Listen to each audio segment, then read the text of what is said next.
Alright, this tutorial is about cutting out images, and it's probably the tutorial I've been dreading the most because um, cutting out different things from a Photoshop document or a photo is fairly challenging for me. And I'll show you some approaches that I would take to cut out the car from this image. What makes this image challenging is there's so many different hues of green here, different shades and tints of green. We've got the road, the gravel road here, so there's many different colors all around this image, and I just want to get the car if possible. Plus we have the shadow to deal with. So a very challenging image just to cut the car out of this picture.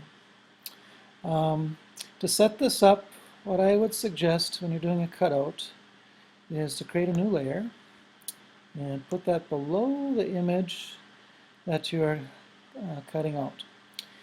And then I suggest that you fill that new layer with a bright color that is not found in the picture. So I'm going to look for a bright pink, well, somewhere between pink and red.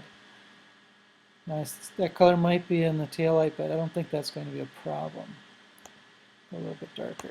Okay, and I'll fill that with the paint bucket, I guess.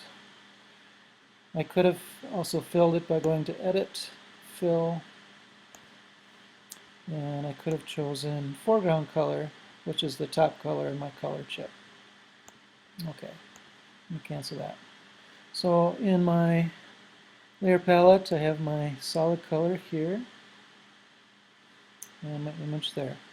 Now the reason I'm doing this is because I want to know exactly what is being cut out, and using the various tools it's sometimes difficult to see what's left and what's been cut out.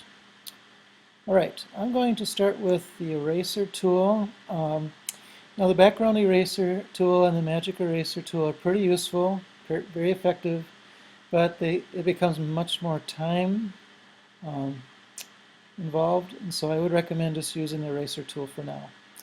And what I'm going to do is just start erasing the easy stuff.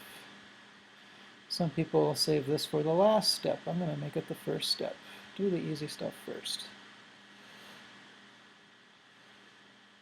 Okay, I'm going to get as close as I can to that car as possible. Now if I make a mistake and get into the car, I can just simply undo. I can't paint it back because I don't have a mask on. Okay, I'll just go a little bit closer and then we can get started with some other ideas here. Okay, good enough. Now if I use the magic wand, you'll see it does grab some of it. So I'm going to show you multiple tools. You have to sometimes use more than one tool to make this work. And so I'll delete that and I'll deselect. Let's see what else I can grab. That's easy. That seems pretty easy. But notice now I've got bits and pieces that are not being grabbed by the magic wand. I'll get what I can with it. Maybe this area. Yep. That did okay. And I have a little remnants here and there that have to be touched up. But the magic wand is doing a fairly decent job. To get the remnants, I could use the eraser again.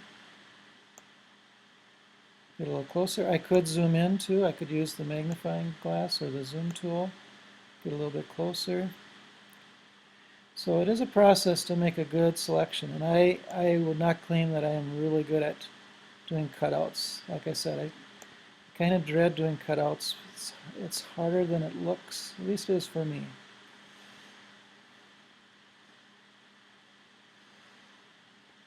Okay, some other ideas. The polygon tool, be careful with this one.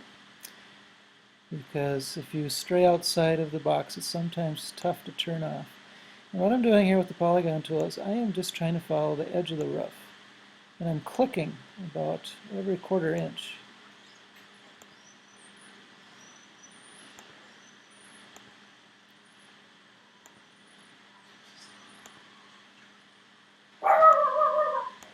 Well, there's my dog barking. And then you have to reconnect it, and a little zero will appear when it's reconnected. And then I'll click, and then I'll press delete and deselect. So that didn't do too bad of a job. You can also use the quick selection tool. I think I'll use it for that little piece of green inside the window there. That works pretty good. And I'll press delete and deselect. So you can see I've used a number of different tools to get to this point. And then finally there's the masking tool that you can use as well. But before that, I have to turn this into a selection. To turn this into a selection, I'm going to hold down the Control key on a PC keyboard or the Command key on a Mac. So you guys will probably use the Control key. Press the Control key and click on this layer right there. And then that brings up the marching ants. Okay. Then, surprisingly, I'm going to go back to the original layer,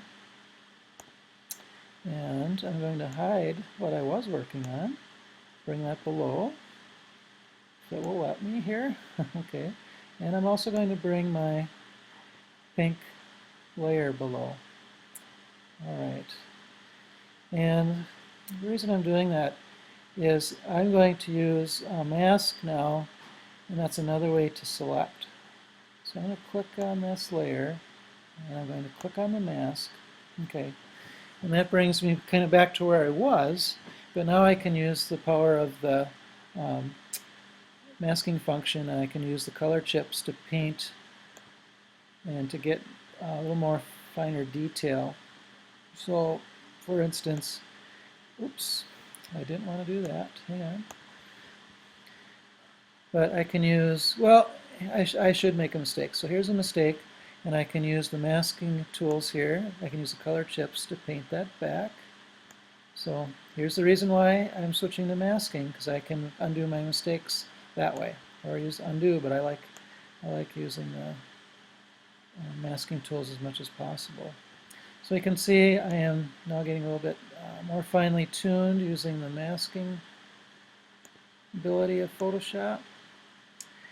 It becomes a little putsy, a little time consuming, but that's the nature of getting a good selection, especially if you have a complicated, distracting background where there's a lot of different colors and elements. And I can touch up this area. Notice I have a brush that's fuzzy, and I like using a fuzzy brush sometimes for this kind of selection. It kind of helps hide my mistakes a little bit better.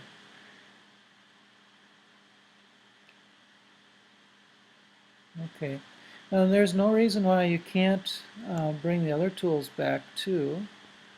For instance, I could bring the polygonal tool back, and I could try to make a straight edge along the bottom here, for example. So I will just make a straight edge, and then just connect it. I'm clicking as I move here. Wait for the 0 to pop up. There it is.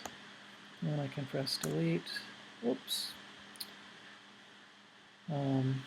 I forgot to switch my color chips. Okay, and deselect. And I have a little bit too hard of an edge. It doesn't seem to blend in very well. I'm going back to my brush and blend that in a little bit more. And so I could keep spending time on this, but my purpose in this tutorial was to show you that to make a good selection, you sometimes have to use multiple tools. Not great, but pretty good, actually pretty good for me when I'm selecting. It takes a lot of patience to make a good selection. Now I'll turn that pink layer off. I was just using it as a guide to know exactly what I have selected and what I've erased. And now I'm ready to resize this image. That's a little large, so I'm going to turn that down to 10 inches. And that resolution is a little high, 150 or below. Sometimes 72 is okay. All right, and then I will save this as PNG because I want to preserve the transparency. And I think I will put it on the desktop. And then I will import it into PowerPoint later.